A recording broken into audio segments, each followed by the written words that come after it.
Here's the paradox that'll drive you insane. Every dating coach tells you the same thing. Stop chasing women. Don't text her first. Don't pursue. Let her come to you. And you know what happens when you follow that advice? Nothing. Absolute silence. She moves on. You become invisible, and you're left wondering if stop chasing is just code for give up and die alone. But here's what makes you check your phone at 2 a.m. What makes your chest tighten when she posts a story but hasn't responded to your message? What makes you refresh Instagram like a man dying of thirst? It's not that you don't understand the advice. It's that you can't figure out how to stop chasing without becoming invisible. How do you pursue without pursuing? How do you show interest without seeming desperate? How do you make her want you when wanting her is exactly what's pushing her away? And underneath all of it, there's something darker, something you don't want to admit. You need her to chase you to feel valuable. You've outsourced your entire sense of worth to whether she texts back. You don't know who you are when you're not wanted. So let me show you something most men will never understand. Machiavelli wrote The Prince in 1513, not as dating advice, but as a manual for power. And buried in his philosophy is a truth that'll transform how you think about desire, pursuit, and women. The difference between virtue and fortuna, between power you cultivate and power you beg for. This isn't about tricks. This isn't about making her chase you so you can finally feel like you won. This is about becoming the kind of man who doesn't need to chase because he's genuinely pursuing something bigger than her attention. But there's a trap. And if you don't understand it, you'll use these strategies from the exact same desperate place you're texting from now. You'll just be chasing in disguise. What if the reason you chase isn't about her at all? What if it's about what you're running from in yourself? What if the moment you stop needing her pursuit to feel valuable is the moment she finally feels safe to pursue you? What if don't chase women isn't about restraint, but about becoming genuinely unchaseable? Here's what I'm going to show you. The psychological difference between logical pursuit and emotional pursuit. Why one repels her while the other magnetizes. The Machiavellian framework that turns scarcity into strategic power. The concrete tactics, when to contact her, what to say, how to handle rejection. But more importantly, who you need to become for those tactics to feel authentic instead of manipulative. And the brutal truth Machiavelli understood about power. You can't fake virtue. You can learn all the right moves, but if you're still that man checking his phone every 5 minutes, she'll feel it. And she'll run. So the question isn't, how do I make her chase me? The question is, are you ready to stop outsourcing your value to her attention? Are you ready to discover who you are when you're not wanted? Are you ready to pursue your purpose so fully that her pursuit becomes secondary? Because once you cross that line, everything changes. Let's start with what chasing actually is, because most men get this wrong. There are two kinds of pursuit, and only one of them kills attraction. Logical pursuit is transactional. It's I did X, so she owes me Y. It's counting texts. It's keeping score. It's thinking I took her to dinner twice, she should sleep with me. It's the energy of exchange, commerce, debt. She feels this immediately. Not because she's analyzing your behavior, but because transactional energy has a texture. It's heavy, needy, suffocating. Every interaction feels like you're waiting for her to pay you back. Emotional pursuit is psychological. It's the feeling that you're interesting, unpredictable, and genuinely engaged with life beyond her. It's not restraint, it's genuine presence somewhere else. It's the sense that pursuing you might lead somewhere she's never been. This is what Machiavelli called virtue, not virtue in the moral sense, but embodied power. The quality of a man who shapes his own fortune instead of begging fate for scraps. Let me tell you what Machiavelli actually meant by this, because it's not what you think. In Renaissance Italy, virtue meant Christian goodness, humility, forgiveness, turning the other cheek.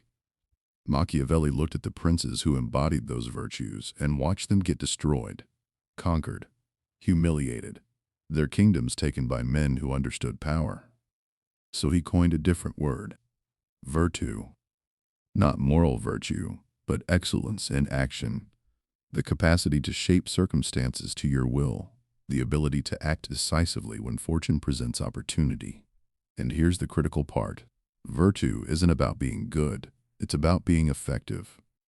It's the quality of a man who understands how power actually works, Not how it should work in an ideal world, but how it works when survival is on the line. This is what makes Machiavelli dangerous to read, because he forces you to separate what works from what feels morally comfortable. And in relationships, that distinction is everything, because you wish authenticity and vulnerability were attractive. You wish being consistent and available made her want you more. You wish pursuing her demonstrated value. But Machiavelli would look at your results and ask, is that how attraction actually works? Or is that how you wish it worked? The brutal truth, the realpolitik of attraction, is that scarcity creates desire, that challenge creates pursuit, that the man who's too available becomes invisible. You can be angry about that, or you can accept it and adjust your strategy. Then here's what most men miss. You can stop texting her every day. You can follow all the don't chase rules. But if you're doing it from scarcity, if you're restraining yourself while secretly obsessing, she feels the logical pursuit underneath. The transactional energy leaks through. Let me show you what this looks like. Consider the pattern that repeats across countless men. He learns to stop chasing, follows all the rules perfectly, stops texting first, stops liking posts, executes the strategy flawlessly. But underneath, every 5 minutes his hand drifts to his phone. Every conversation angles back to her. Every moment of silence makes him question whether the strategy is working. The strategy is right, but the energy is all wrong. He's still chasing, just invisibly. Compare that to the opposite pattern.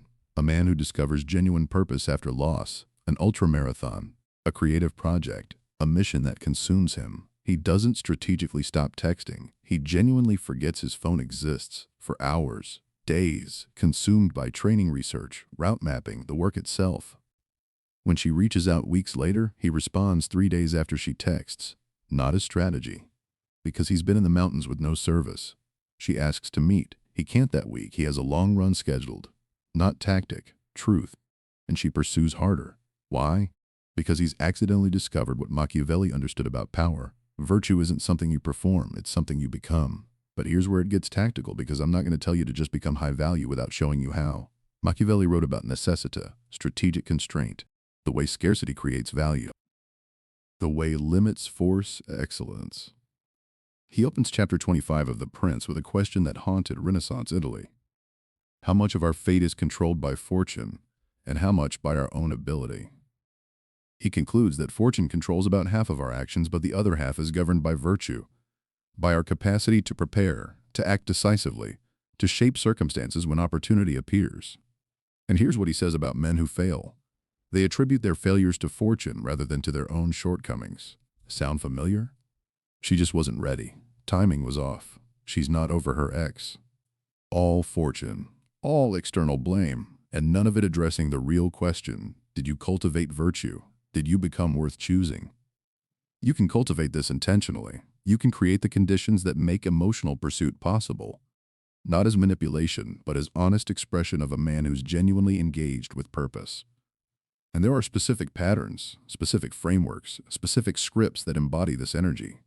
But, and this is critical, if you use them from the wrong place, they backfire catastrophically.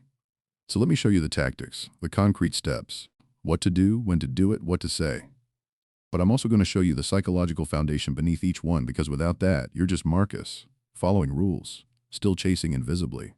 What if the tactics only work when you've already shifted internally? What if trying to make her chase you is just another form of needing her attention to feel valuable? What if the real power comes from genuinely not needing her pursuit, and that's exactly what makes her pursue? Let's go deeper. Here's the part that's going to hurt. The reason you chase isn't because you don't know the tactics. It's because you're terrified of what happens if you stop. If you stop chasing, she might forget you exist. She might choose someone else. And then you'll have to face the question you've been running from. Who am I when I'm not wanted? So you keep texting, keep pursuing, keep making yourself available, not because you think it'll work, but because the alternative, silence, invisibility, irrelevance, feels like death. This is what Machiavelli would call Fortuna's grip. You've surrendered your power to forces outside your control. You've made her attention the measure of your worth, and now you're a slave to her response time. But here's the Machiavellian truth, spoiler. Virtue is cultivated in exactly this space, in the fear of invisibility. in the terror of not being chosen. That's where you discover whether you can hold your center when the world stops validating you. And the brutal part? You can't skip this. You can't think your way through it. You have to feel the fear of her not pursuing you and choose your purpose anyway. But let's get concrete. Let's talk about what this actually looks like in practice. Because I'm not going to leave you with just be high value. I'm going to give you the frameworks, the tactical patterns, the scripts that work. But understand this. These tactics are expressions of virtue, not substitutes for it. First principle, the once per week contact rule. Here's the pattern. Contact her once per week, maximum in the early stages. Not as a game, as a genuine reflection of a man with purpose demanding his attention. Why this works psychologically? You create necessita, strategic scarcity. But more importantly, you force yourself to fill the other 6 days with substance. You can't fake this. If your week is empty, the once per week text will reek of restraint, not engagement. What this looks like in practice. You text her Tuesday. Something like, saw this documentary on Renaissance power dynamics. Made me think of our conversation about ambition. You still think people are fundamentally good? See what this does? You're sharing something from your actual life. You're calling back to a real conversation you had. And you're opening depth with a question. This isn't, hey, what's up? This is demonstrating that you've been living between contacts. That she enters your mind because something in your actual life triggered the association, not because you've been staring at your phone waiting to text her. If she responds enthusiastically, you engage briefly, 2 or 3 exchanges. Then, I've got to run, working on a project tonight. But I want to hear your thoughts on this. Coffee this weekend? If she responds coldly or doesn't respond at all, you do nothing. You don't double text. You don't explain. You accept the data and move on with your week. This is virtue script. Proposing. Accepting the response, not bending yourself to change the outcome. Second pattern, virtue script versus the chaser mindset. A chaser reacts. She doesn't text back, so he texts again. She's cold, so he tries harder. She pulls away, so he pursues closer. His entire strategy is responsive, trying to fix her lack of interest. A man with virtue proposes. He offers clarity, then observes her response. He doesn't adjust his offer when she's hesitant. He accepts that she's not aligned and moves to other territory. Let me show you what this sounds like. Chaser script. Her. I'm not sure if I can make it this weekend. Him. Oh, no worries. We can do next weekend. Or during the week if that's better. Or we can just play it by ear, whatever works for you. Feel the collapse, the instant accommodation, the energy of please don't leave. Virtue script. Her. I'm not sure if I can make it this weekend. Him. Okay. Let me know if things clear up. If not, no worries. I'll catch you another time. Then you stop texting. You don't check in Thursday to see if she's decided. You don't offer alternatives. You proposed. She declined or gave uncertainty, which is soft decline. You accepted with dignity and moved on. This is psychologically devastating because most men can't do it. Most men will double text, will offer flexibility, will try to negotiate her uncertainty into a yes. And every time they do, they leak desperation. But when you can genuinely accept no, without bending, she feels something rare. She feels your necessita, the sense that your time is actually valuable, that you're genuinely comfortable with loss. And that's when she starts to wonder if she made a mistake. Third principle, the 2/3 acceptance ratio. Here's a pattern that sounds like game playing, but is actually profound. Accept roughly 2 out of every 3 invitations she offers. Decline 1 with a legitimate reason and no counteroffer. Why this works? You're demonstrating necessita as lived reality. Your life genuinely has competing demands. You're not always available. But you're also not playing hard to get. You accept most of what she offers. What this looks like. She texts, "Want to grab drinks tonight?" You, "Can't tonight. Already committed to a friend's gallery opening. But I'm free Thursday if you are." This is virtual. Legitimate conflict plus a counteroffer.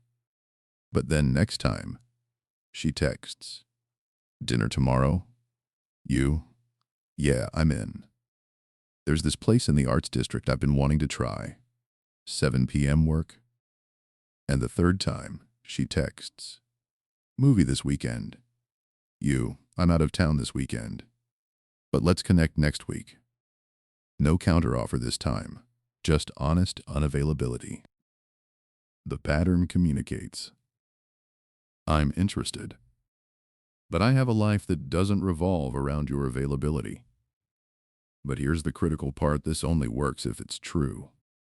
If you're declining her invite to sit home alone hoping she'll pursue harder, she'll sense the manipulation. The energy will be off. You need to be genuinely committed to the gallery opening, genuinely out of town, genuinely engaged with purpose that sometimes conflicts with her timing.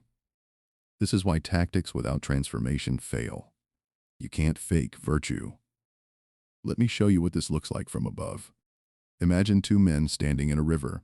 The first man sees a woman downstream. He wades toward her. She drifts away. He wades faster. She drifts further.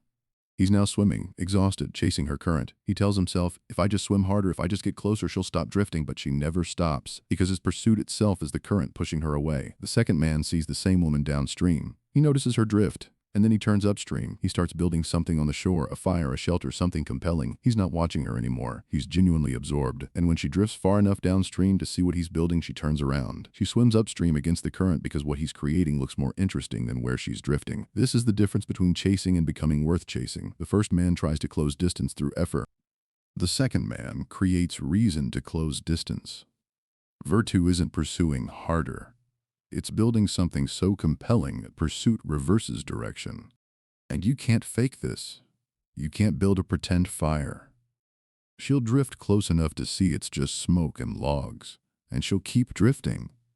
You have to actually build something that matters, something that fascinates you even if she never turns around. That's when everything changes. Not because you tricked her into pursuing, but because you became genuinely worth pursuing. Fourth principle, handling rejection without collapsing. This is where most men reveal everything. She says no to a date, to sex, to commitment, and he either argues. Logical pursuit, trying to negotiate, withdraws with wounded coldness. Emotional punishment, accommodates desperately. Maybe friendship, maybe someday. All three are chasing, just different flavors. Machiavellian virtue and rejection looks like this. Her, "I like you, but I'm not looking for anything serious right now." Weak response. "Well, we don't have to be serious. We can just hang out, see where it goes. No pressure." Virtue response. "I appreciate you being honest. I'm looking for something serious, so we're not aligned. I wish you well." Then you stop contact. You don't stay friends hoping she changes her mind. You don't breadcrumb her with occasional texts. You accept the misalignment and redirect your energy. This is psychologically brutal for her because most men don't have the spine to walk away from possibility. Most men will negotiate themselves into maybe, into ambiguity, into situationships that drain their soul. But when you can say we're not aligned and genuinely mean it, when you can walk away from a woman you're attracted to because the terms don't match your purpose, you demonstrate something rare. You demonstrate that you're not available at any cost, that you have standards, that you'd rather be alone than compromise your direction. And often, not always, but often, she'll feel the absence of your pursuit and reconsider. But here's the trap. If you walk away hoping she'll reconsider, you're still chasing. You're just using withdrawal as a tactic. Real virtue is walking away because you genuinely mean it, because you're genuinely okay with loss, because your purpose is genuinely more important than her validation. Can you do that? Can you walk away from a woman who excites you because she's not aligned with where you're going? Or are you still negotiating with Fortuna, hoping the universe will reward your restraint with her pursuit? Fifth principle, the test of silence. Here's the pattern that reveals everything. At some point, she'll test you.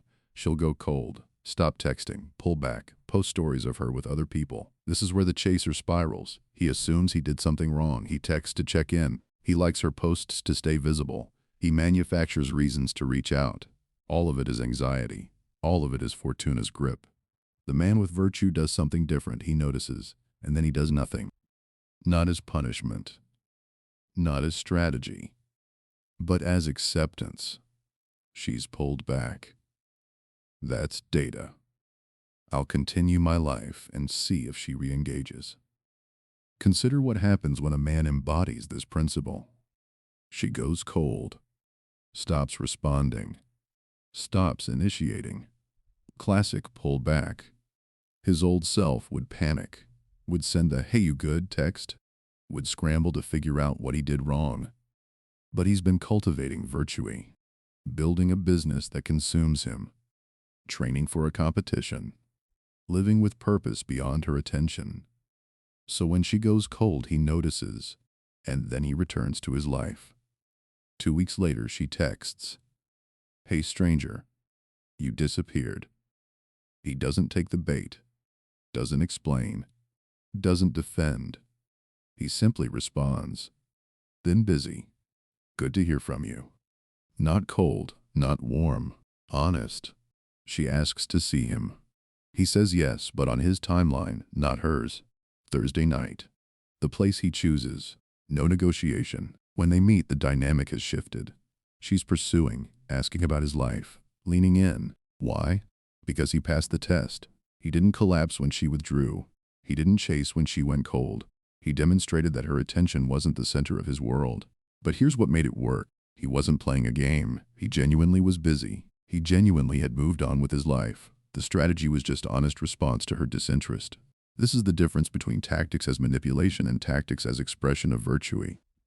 When you're genuinely engaged with purpose, not chasing, isn't a strategy. It's just what happens when you're busy building something that matters. So now you have the frameworks, the tactical patterns, the scripts. Once per week contact, virtue versus chaser mindset, 2-3 acceptance ratio, rejection without collapse, the test of silence. Notice what just happened. I gave you 5 tactical frameworks, and if you're like most men, you're already thinking about how to use them on her. You're already strategizing, already wondering if this will finally make her chase you, already outsourcing your worth to whether these tactics work. This is the trap. This is Fortuna's grip disguised as virtue. But there's something we need to address, because you could apply all of this perfectly and still fail. You could follow every rule, say every line, execute every pattern flawlessly, and she'll still feel the desperation underneath. Why? Because you're using these strategies to get her instead of expressing who you've become. What if the tactics only work when you no longer need them to work?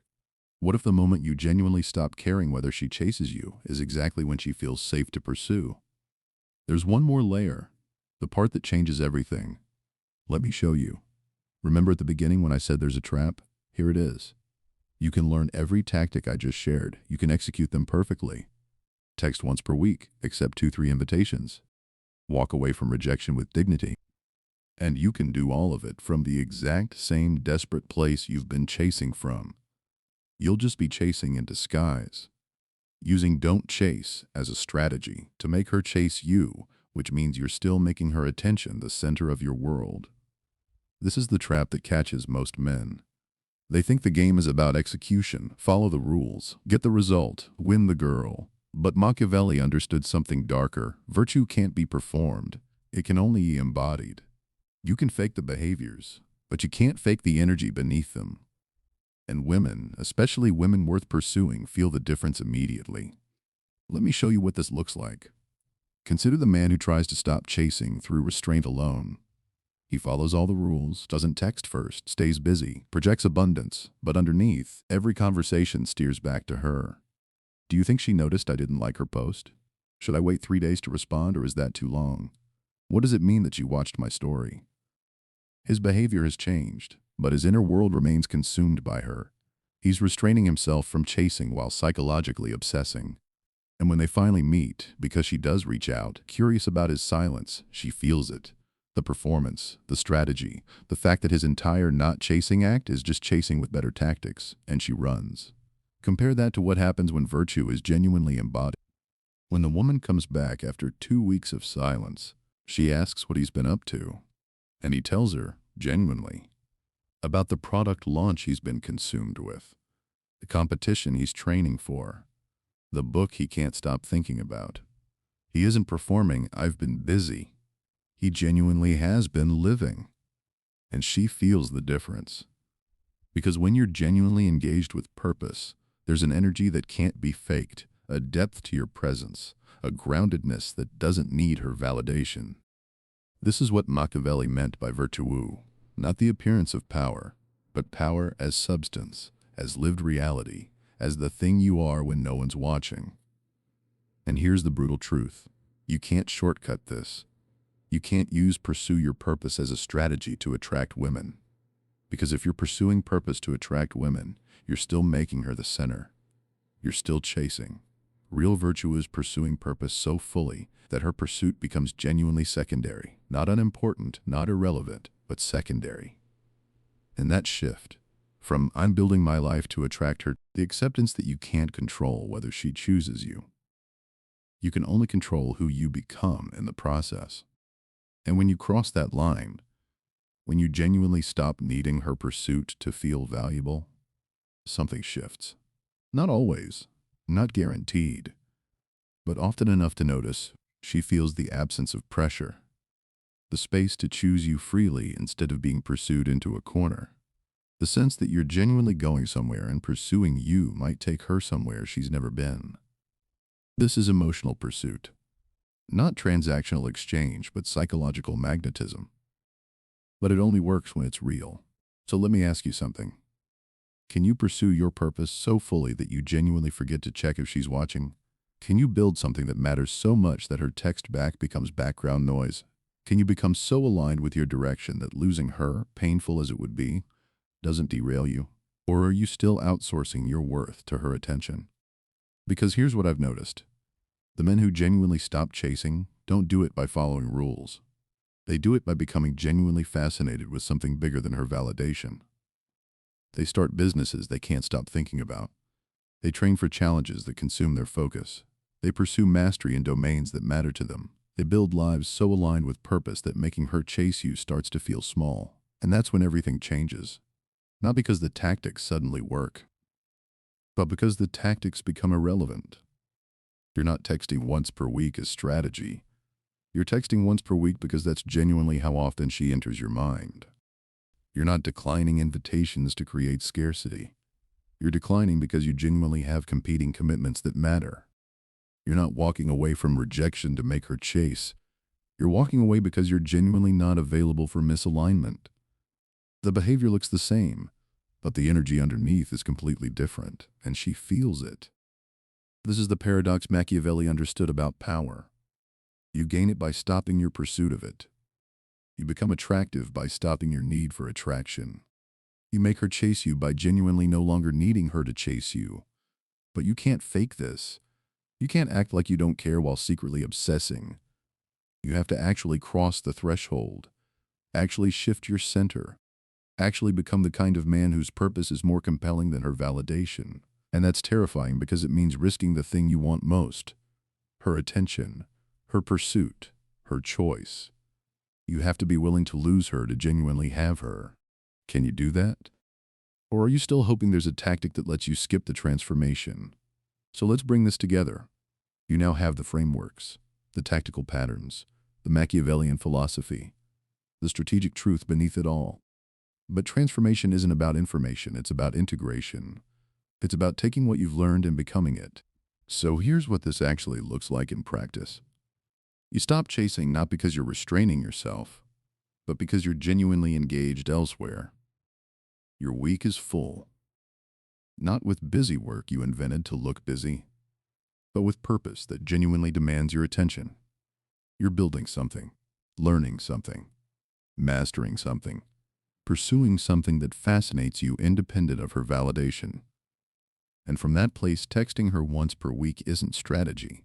It's honest reflection of how often she enters your mind when you're consumed with purpose. This is virtue as lived reality. You accept 2/3 of her invitations not to create scarcity, but because your time is genuinely valuable. You have commitments, projects, training, relationships, purpose. And sometimes those genuinely conflict with her availability. You're not declining to make her want you more. You're declining because you genuinely can't abandon what matters. This is necessita as honest constraint. You walk away from misalignment not as punishment, but as self-respect. When she says she's not looking for anything serious, when she keeps you in ambiguity, when she offers you crumbs and calls it connection, you don't negotiate. You don't accommodate. You don't hope she'll change her mind. You accept the data. You wish her well. And you redirect your energy toward alignment. Not because you're playing hard to get, but because you're genuinely unavailable for relationships that don't serve your direction. This is virtue as boundary. You handle her silence not by panicking, but by continuing. When she goes cold, when she stops responding, when she tests whether you'll collapse in her absence gone, you notice, and then you return to your life. Not as strategy, as acceptance. She's pulled back. That's her choice. I'll continue building what matters and see if she re-engages. And if she doesn't, you grieve the loss and keep moving. This is fortuna, acceptance, the understanding that you can't control her choice, only your response to it. But here's what makes all of this possible. You have to genuinely cultivate options, not as backup plans, not as manipulation, but as honest recognition that she's not the only woman in the world. Machiavelli understood this. Virtue requires genuine alternatives. You can't be non-needy if she's your only option. You can't walk away from misalignment if you have nowhere else to walk to. So you have to live in a way that creates genuine abundance. You meet people. You pursue connections. You stay open to possibility, not desperately, but intentionally. You cultivate a life so rich with purpose, community, and growth that any individual woman, no matter how compelling, is an addition, not the foundation. And from that place, not chasing isn't sacrifice. It's just honest prioritization. So here's your challenge. For the next 30 days, stop trying to make her chase you. Instead, pursue your purpose so fully that you genuinely forget to track whether she's chasing. Build something, learn something, master something, train for something, create something. Something that matters to you independent of her validation, and watch what happens. Not to your chances with her, though that may shift, but to your relationship with yourself. Because here's what I've discovered. The game, pursuing women, being pursued, the whole dance of attraction, is a mirror. It reveals who you are when you're not being validated. It shows you whether you can hold your center when the world stops applauding. It exposes whether your worth is internal or outsourced. And the brutal gift of stop chasing isn't that it makes her chase you. It's that it forces you to discover who you are when you're not wanted. And if you can find purpose, meaning, and worth in that space, if you can genuinely pursue what matters even when no one's watching, if you can become so aligned with your direction that her pursuit becomes secondary, then you've transcended the game entirely. Not because you won, but because you discovered something more valuable than winning. You discovered yourself. And from that place, grounded, purposeful, genuinely engaged with life, you stop chasing women not as strategy, but as honest expression of a man who's genuinely going somewhere. And she feels it. Not the tactics, not the strategy, but the substance. The energy of a man who's genuinely fascinated with his own becoming, who's genuinely committed to purpose beyond her validation, who's genuinely comfortable with loss because he knows who he is without her. This is virtue. This is what Machiavelli understood about power. You can't perform it. You can only become it. So stop trying to make her chase you. Start pursuing your purpose so fully that her pursuit becomes genuinely irrelevant. And watch what happens when you stop needing the thing you want most. That's when you finally become genuinely unchaseable. Not because you're playing hard to get, but because you're genuinely hard to catch when you're running towards something that matters. The question is, what are you running toward? What matters to you beyond her attention? What fascinates you independent of her validation? What would you pursue even if she never noticed? Find that, pursue that, become that, and let the game reveal who you are in the process. Because mastering yourself is more valuable than winning her. And the paradox is once you master yourself, you stop needing to win. You've already won.